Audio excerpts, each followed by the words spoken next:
Randall Emmett and his partner, George Furla, were added to the Writers Guild strike list for failure to pay their writers. So apparently there was a project that they were working on. It was called Pump, and there were which sounds like he maybe tried to capitalize off of Vanderpump Rules. And people say Randall's not thirsty.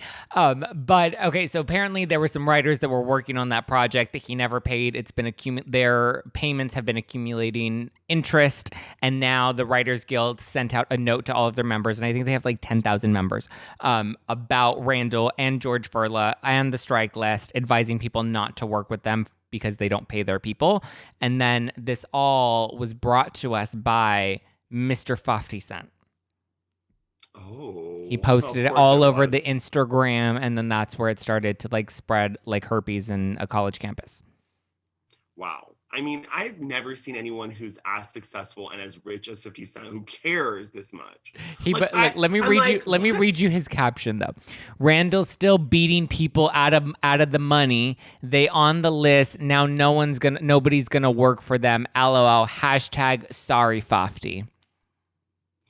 Like, he's so petty spaghetti thirsty, and I kind of love every second of it because it's such a train wreck.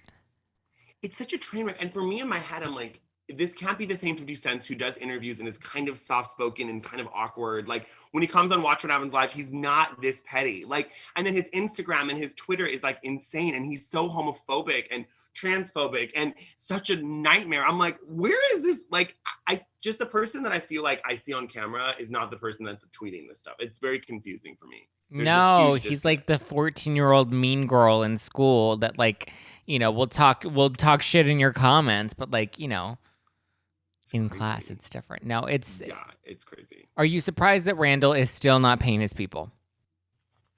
Are you surprised? I'm not surprised, to be honest. I'm not surprised. And listen, we're working in Hollywood. I've been in these pitch meetings with producers. They will push their own mother into traffic to save $10. So listen, I'm not, just because Randall, you know, his wife Lala is on a show on Bravo doesn't mean he's going to be any different. Like, and I think that at the end of the day, being a producer in this town, and the writers' strike that happened almost 10 years ago now is a reason we have reality TV, because the writer's strike, there was no shows. And so they started doing reality TV, and that's, you know, boom, that's Bravo. So I think that maybe something new will come out of this if there's a big enough strike. But Randall is just, his reputation is very messy. Ugh. What do you think of him even producing a scripted project called Pump? Like, let's just go there for a second. For me, that was the most interesting part. And again, I definitely don't like when people don't pay their people. Like, pay your people. If you're listening to this, pay your people. They deserve to be paid.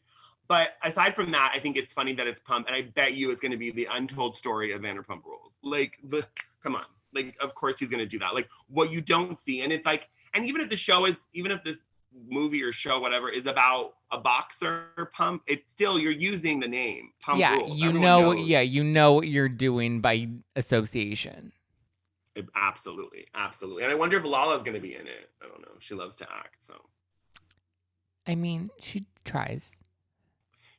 I mean, she's not the worst person in Hollywood. Let's just say that. She's not. Yeah. I have a love-hate relationship with Lala. I think Lala just needs to like bring the ego down a few notches, and I'll like her again. Other than that, absolutely. I think I don't have any issues. Her ego's a little off the Richter scale, because especially her being like, I want to be on Real Housewives of Beverly Hills. And I'm like, girl, just because you're on Bravo doesn't mean you're going to go to the Housewives franchise. I could actually see her, of all of them, I could see her being the one that actually translates over to the Housewives franchise. TBH. Out of all of them. Absolutely. Out of all of them. But I don't think she's quite there yet. No, I don't think she's there yet. I'm the shit. Yeah, she's not there But if yet. we were trying to lower like the age bracket of the housewives, I think she would be a great way to integrate. I think the only one that had the potential was Stassi before all of the scandal hit this year where she was fired by Bravo. Absolutely. And now I don't think Stassi will ever work with Bravo again.